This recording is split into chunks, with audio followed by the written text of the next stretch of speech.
All right. Hey, everyone. I'm Serey. I've been at Wayfair for about 5 years now. I spent the first few years there building GraphQL apps and spent the last 2 years on our GraphQL platform team, who are responsible for enabling our teams at Wayfair to succeed with GraphQL and Federation. And today, we'll talk about integrating federated subgraph schemas for testing and validation. So mainly how we can accelerate and increase our team's confidence when releasing new product updates that require coordination across teams and multiple subgraphs. So to kick things off, we'll take a look at Wayfair's journey with GraphQL and our plans to federate all the things. Then we'll dive into the value and challenges with incorporating those subgraph changes together. And then we'll also talk about the paths that we've taken at Wayfair to overcome those challenges through an internal concept that we call feature variants. And finally, we'll wrap things up by zooming out a bit to take a look at some of the other challenges that we see and ways to help accelerate our teams develop with federated schema. Now, before we dive in, has anyone heard of Wayfair or bought something from there? Yeah, a few people, cool. For those who don't know, Wayfair is an e-commerce company that sells all things home. We've got a vast catalog of categories ranging from couches, dining tables, rugs, all different styles, even up until this life-size horse lamp that we have. So we sell a lot of things. So we serve our customers with specific styles and segments that cater to all different demographics. So you might recognize our other brands as well under Wayfair, which is All Modern, Joss & Main, Birch Lane, and Paragold. And aside from serving our customers with a stellar shopping experience, we're an e-commerce platform that also help bring together suppliers to help fulfill our customers' orders. So technologies like GraphQL has been key to helping us deliver the best shopping experience for our 22 million customers and counting who are active, and also our 20,000 suppliers and counting as well. And a little history on Wayfair and GraphQL in particular. We first started using GraphQL in 2016. And since then, our schemas have grown tremendously. The monolith schemas are serving over 3 billion requests per day across our customer-facing pages, internal-facing pages, as well as our public APIs. So we've got about 5,000 types across those schemas spread out across the organization. And as you can guess, maintaining so much schema is even more challenging at Wayfair scale, where we have thousands of engineers, but like a couple hundreds of them are all developing with GraphQL. And it's even more challenging for the first few years when we were using GraphQL.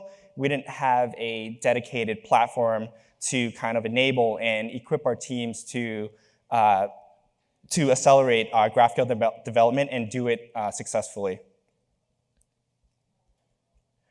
So after seeing the benefits of GraphQL early on, we knew we wanted to more formally invest in GraphQL, and I think that's some of the reasons why we're here today. So we like the performance gains through the query language, right? It allows us to only resolve subsections of the schema and minimize round trips for our clients.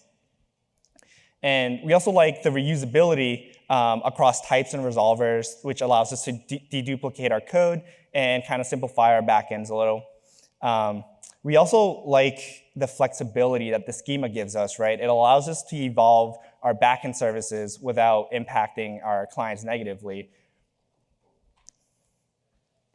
So part of our initial investment in 2020 was adopting Federation, which enabled our organization to share ownership of a single schema that we now call the unified schema at Wayfair. So Federation helps us create clear ownership and boundaries for our backend services and teams, while still providing that same flexible API through GraphQL that we love. And as our organization is taking an org-wide tech transformation to rebuild all the things, the schema has played a key role in allowing our backends to restructure while delivering that same shopping experience for our customers and that same supplier portal for our suppliers.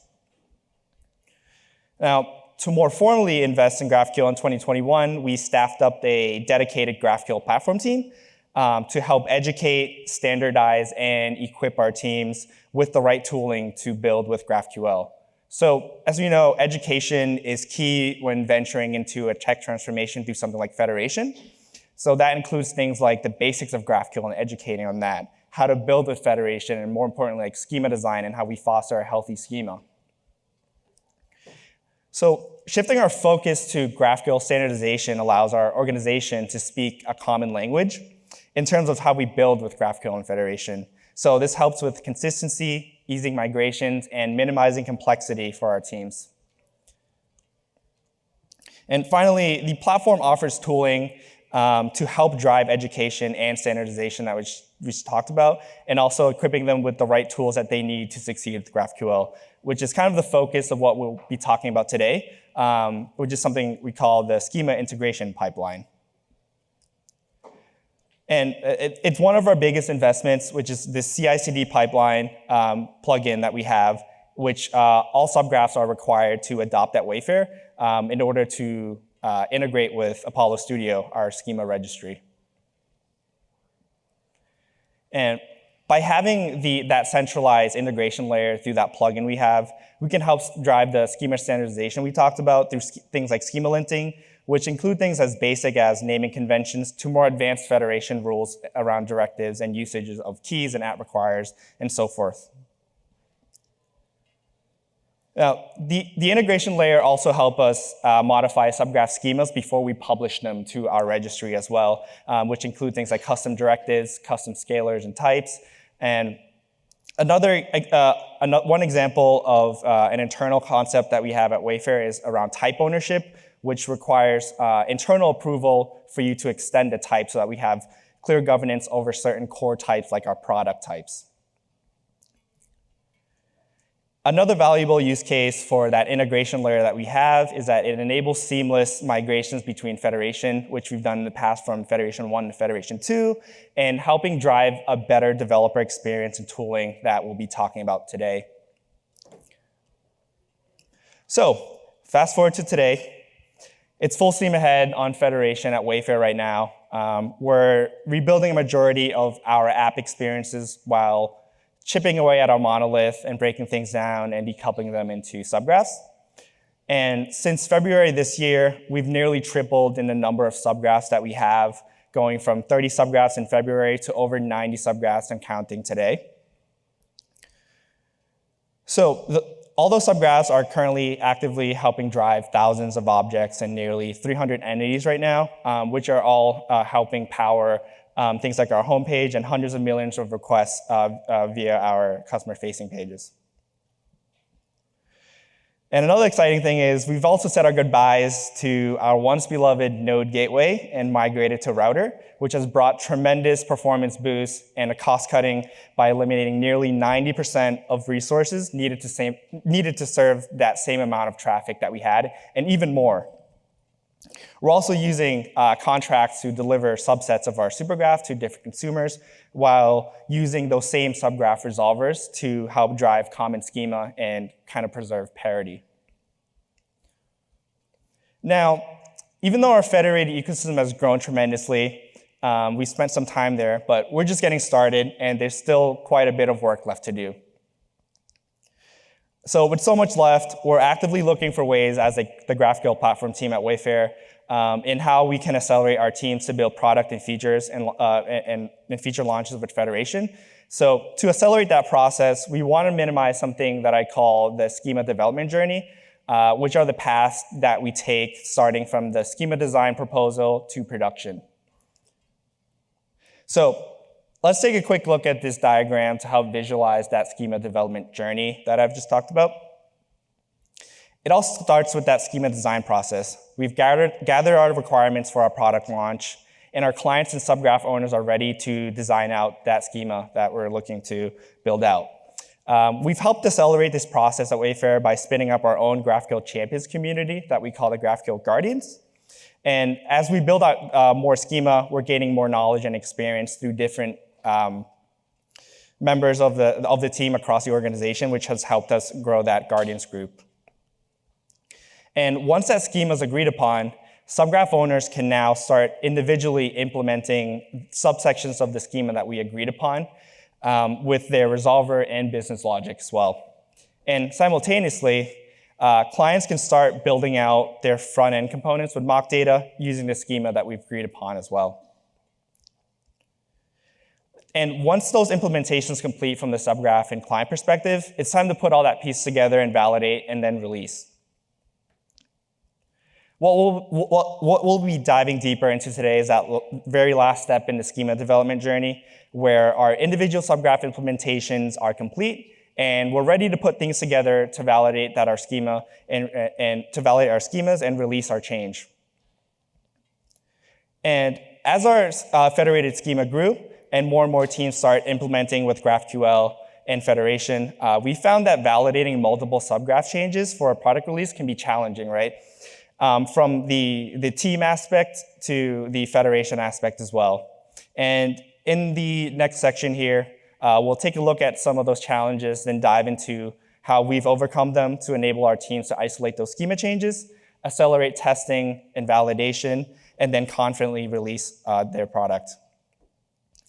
Now, the first challenge we had to overcome was, how do we expose new schema changes that can coexist with the rest of the federated ecosystem?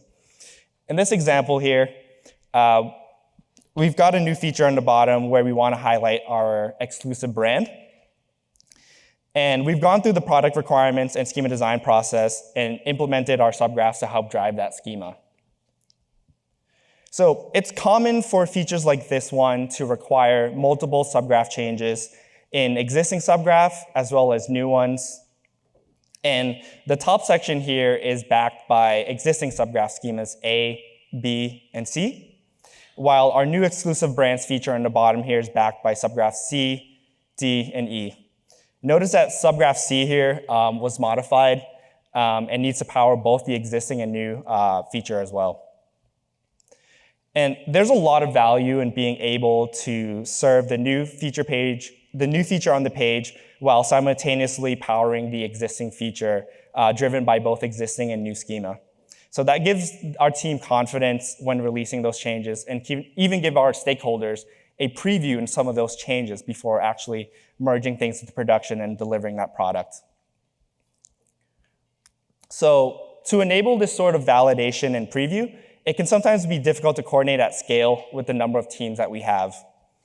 That's the reality of the decoupled ecosystem that we have today, especially when there are multiple ongoing projects that's happening at the same time that require changes in common subgraphs and app experiences. So apart from being able to see multiple schema changes from the client perspective, we found ourselves in the same scenario when dealing with the newness of Federation from the backend perspective. We needed some way to validate the intricacies of Federation changes. In this more basic example, we just have a simple entity reference where the book subgraph here is referencing the author entity to expose that author field. In this case, it's really valuable in being able to run a query and kind of see that all happening together and pull the book and author information, making sure that things work.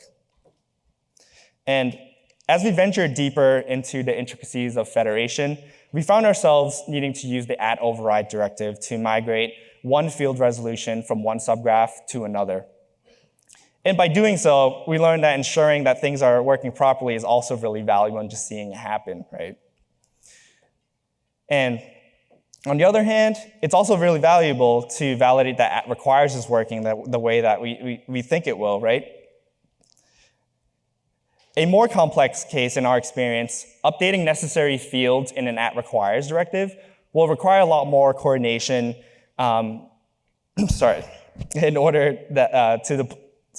directive will require more coordination in order in particular order that we deploy our subgraph services to ensure that router query plans change. Our subgraph services we need to ensure that our subgraph services are backwards compatible as well.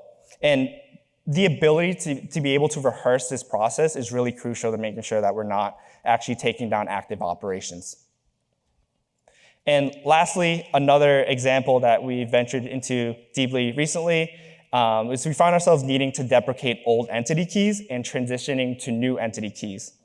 So we found that there's a bit of coordination to deprecate and migrate to new keys. So this involved things like migrating existing subgraphs that use the old key to new ones, making sure the ACK keys are backwards compatible when finally removing the old key, making sure that the query planning is changing the way that we expect it to do, and so forth.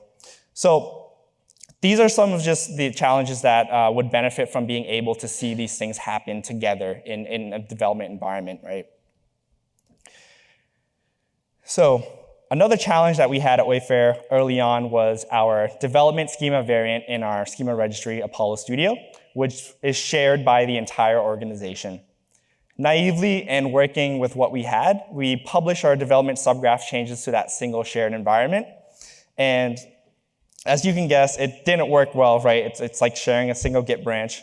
So in this example here, we made some schema updates to subgraphs D, E, and F and published them to our dev shared variant, and which powers that new feature that we'll call feature X. While this worked, we ended up stepping on each other's toes, which often resulted in uncomposable supergraphs, which required manual intervention from our team. And whenever those collisions happened in dev, we had to make sure that we untangle and unwind those changes back to its main state just to test things. So how do we overcome these challenges so that we can easily validate our schema changes so that we can release our product confidently? So we'll need to give each group of subgraph schema changes its own isolated supergraph schema. Secondly, we'll also need some way to deploy our subgraph resolvers to back those new changes, while also allowing these resolvers to coexist with existing subgraphs as well that were unchanged. And this is our end goal, right? We want to be able to develop multiple features across the same modified, unmodified, or even new schemas in parallel across our development ecosystem. So to solve our first challenge here, we implemented branchable supergraph schemas that we internally call feature variants to give each project or even person their own schema playground to hack at. Now, just a quick recap to the earlier slide today. As we mentioned, our subgraph plugin is that centralized integration layer that is responsible for running our schema lints, publishing to Apollo Studio. It's kind of the middle integration layer for us. So for example here, we have subgraph A that commits its change and triggers that plugin that we talked about, which will then do its thing, run its schema linting, modifications, and then finally storing subgraphs A schema in our storage bucket under the Git branch name feature X. On the other hand, subgraph B also makes some schema changes to power the new feature X in its respective Git code repository. So once the implementation of subgraph B is complete, it will trigger that same pipeline, right? Do its thing again, run linting, and then finally what the plugin will do is also store subgraph B schema inside of our storage bucket under the same feature X directory. So as you can guess, we can do this with as many subgraphs as we want. For example, subgraph C will do its thing and we'll also store that schema inside of that storage bucket that we have. So for this feature X, we have all the necessary subgraphs implemented in subgraphs A, B, and C, and now we can generate our feature variant supergraph schema. So subgraph A, B, and C are what we call override schemas, or schemas that change respective to our schema that reside in our main branch. So to generate that supergraph feature variant schema that we have, we'll combine subgraphs A, B, and C along with the rest of the unmodified subgraphs that is stored in our Apollo Studio schema registry. So the result of that, of subgraph A, B, and C in our storage bucket will be combined with the rest, and then the output of that is our supergraph feature variant schema, which is also stored inside of the storage bucket that we have. So internally at Wayfair, the supergraph composition for these schemas are automatically generated through that centralized plugin every time each of those subgraph makes an update. So now that we have our feature variant supergraph schema, we need a way to access the feature variant schema with router. You can do this with Gateway as well. To do so, we've set up header-based routing rules for you to load the specific schema that you want based on the header value provided, which in our case is the feature variant branch name, feature X.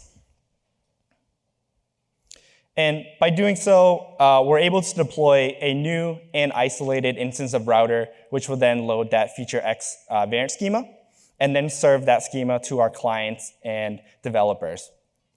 Now, by giving each feature variant router its own router instance, we're also able to isolate those changes for one, and it also allows us to scale based off of the different load testing mechanisms that we want to run inside of each feature variant. So to further accelerate development, we've also implemented a custom router plugin that essentially hot reloads the schema whenever any of the subgraph schemas changes as well. And at this point, we're not quite ready to validate everything just yet, right? Now, we're just able to serve that schema through router, but at this point, we don't have any resolvers or deployed subgraphs to back that new schemas up, which brings us to our second challenge. Instead of redeploying a duplicate fleet of our entire subgraph ecosystem to Kubernetes, we modify our supergraph schema routing URLs whenever we compose that schema to target existing development instances of the subgraphs for the ones that were unchanged. So we only update the routing rules for the modified subgraphs that we had, which was subgraph A, B, and C. So in this diagram, the grayed out Kubernetes services aren't routed to in terms of subgraphs A, B, and C, because we need to route that to the respective version for feature X up top here for A2, B2, and C2. Now, sorry.